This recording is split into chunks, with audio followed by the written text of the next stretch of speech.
E Emmanuel, ele é muito claro quando ele fala, quando nós entramos numa relação afetiva, o que acontece? Qual a primeira fase? É o namoro. Nesta primeira fase, vejamos como a misericórdia divina, ela é presente.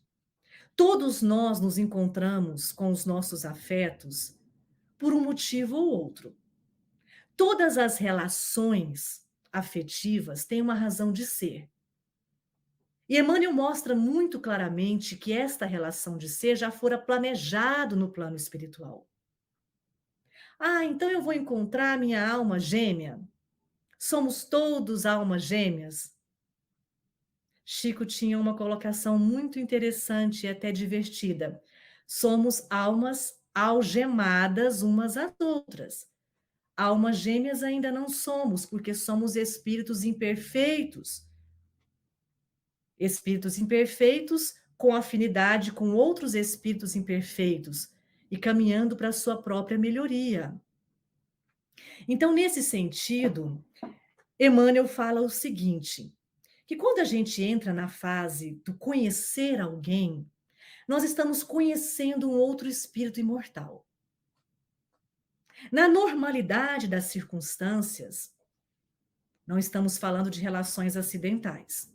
Na normalidade das circunstâncias, aqueles seres já tiveram um planejamento no plano espiritual de que este reencontro ia acontecer. Ia acontecer porque tinham assuntos importantes a serem resgatados na jornada terrena. Ia acontecer porque, se não tinham assuntos importantes a serem resgatados, os dois espíritos precisariam um do outro para compensação magnética. O que é isso? Em algum momento da vida, aqueles fluidos iriam se atrair. Mas do ponto de vista da melhoria moral de ambas as partes. E outros iriam se unir, não só pelas relações provacionais, que é o primeiro exemplo que demos, mas pelos motivos expiatórios. As relações, digamos, sacrificiais, onde um deles tem uma moralidade diferenciada, o outro ainda se achega na Terra com condições mais inferiores. Os dois têm um compromisso importante de reajuste nessa relação, mas não é um simples reajuste que passará por provações. São reajustes expiatórios. Vou dar um exemplo que todos conhecem, que provavelmente, porque não existe a continuação dessa história, a gente não sabe o que aconteceu, se pauta numa relação expiatória. Lembram da obra O Nosso Lar, de André Luiz, também pela mediunidade do nosso Chico? Quando a mãe de André Luiz conta para André, a mãe de André Luiz, que já estava numa região do plano espiritual, digamos, de maior aperfeiçoamento moral, porque ela já era um espírito com uma alta envergadura moral, ela diz: André, voltarei à terra. E o seu pai será o meu marido. E receberei como filhas aquelas que foram amantes do seu pai. André Luiz, ainda em processo de aprendizagem, tudo muito novo para ele, a primeira obra, Nosso Lar. Ele tinha acabado de chegar no plano espiritual. Se assusta e pergunta: mas por que, mãe? Porque a senhora já está em outro estágio, precisa voltar de novo à Terra? E ela responde que a única forma que a misericórdia divina, naquele momento, percebia ser plausível, mais adequada, para que o seu pai saísse das regiões umbralinas e reencarnasse numa reencarnação compulsória, seria a volta dela como esposa novamente desse ser e receber para educar moralmente aquelas que foram amantes do seu marido. A mãe de André Luiz, raciocinando, usando a nossa fé raciocinada. Espírito com uma alta envergadura moral. O pai, ele já ia reencarnar compulsoriamente, aquelas reencarnações onde as pessoas, os espíritos saem das regiões mais inferiores e já vão para um útero na Terra, que recebe-os no processo encarnatório. Esse ser já viria com grandes dificuldades morais. porque ele já desencarnara com dificuldades morais. Então, essa relação seria de alma gêmea? Não. Seria expiatória, sacrificial. Por quê? Porque a mãe de André Luiz, mesmo tendo uma moralidade elevada, com o véu do esquecimento, passaria por grandes desafios para educar essas meninas, esses espíritos imortais, que também eram espíritos com regiões perispiríticas muito complicadas, sentimentos inferiores, e para receber de novo esse ser como seu companheiro afetivo. Então, quando a gente pensa sobre esse aspecto, nós ampliamos a nossa visão e percebemos que nem tudo são flores. E nós percebemos que todos nós, nas relações afetivas, temos um motivo de estar com aquele outro ser. E nós percebemos que ninguém fere a ninguém sem antes ferir a si mesmo. Vejamos só, o pai de André Luiz, na última encarnação, o quanto ele ferira a sua esposa. E esta esposa se compromete novamente a voltar e recebê-lo como companheiro afetivo. Percebamos como a lei de amor de Jesus se aplica aí? Porque não estamos falando do amor que a terra conhece. Estamos falando de um amor que vai se sacrificar, que se comprometeu no plano espiritual a encontrar esse novo ser de novo na terra, novo ser, porque num novo corpo, com outro planejamento, mas o ser espiritual é o mesmo, para que ambos possam se reajustar naquilo que não conseguiram fazer. Isto é um exemplo de uma relação expiatória. E relações provacionais são aquelas, digamos, menos traumáticas espiritualmente, mas que também carregam em si desafios.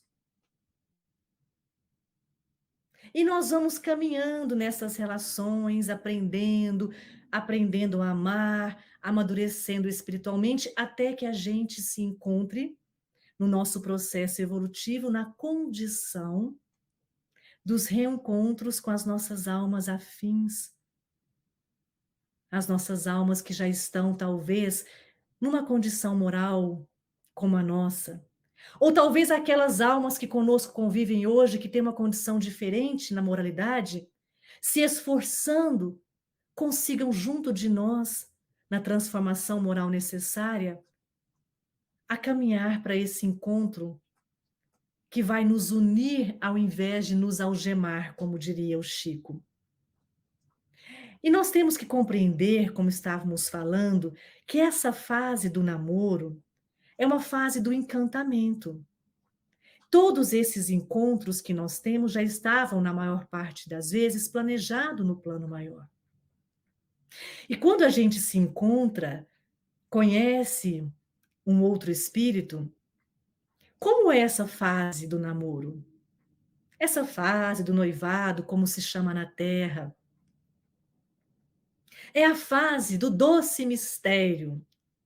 É a fase onde todos aqueles defeitinhos, aquelas dificuldades são guardadas numa gaveta, onde se olha o outro com encantamento, onde se descobre aquele espírito e percebe-se tantas qualidades e poucos defeitos, porque ambos estão ali se aproximando, se conectando fluidicamente, tendo aquele reencontro que for organizado no plano espiritual.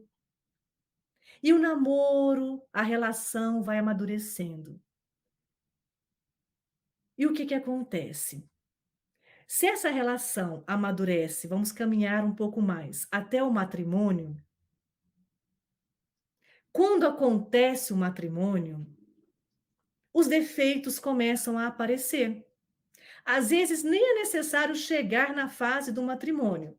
Às vezes no noivado, a depender do tempo cronológico que os dois estão se relacionando, um começa a perceber o outro não só naquilo que o atraiu fisicamente ou no encantamento fluídico e espiritual.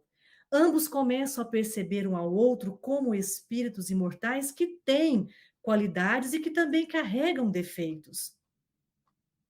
E aí, quando acontece aquele compromisso, digamos, mais sério, porque a convivência já se faz pelo matrimônio, neste momento a misericórdia de Deus já começa a permitir, porque nada acontece sem a permissão do Pai. Que aquele casal, que aquelas criaturas se vejam como realmente são. E é neste ponto que a gente tem um desafio muito grande, que a gente olha para o outro que está do nosso lado e fala: meu Deus, quando namorávamos, quando não nos conhecíamos, né, não era tão assim.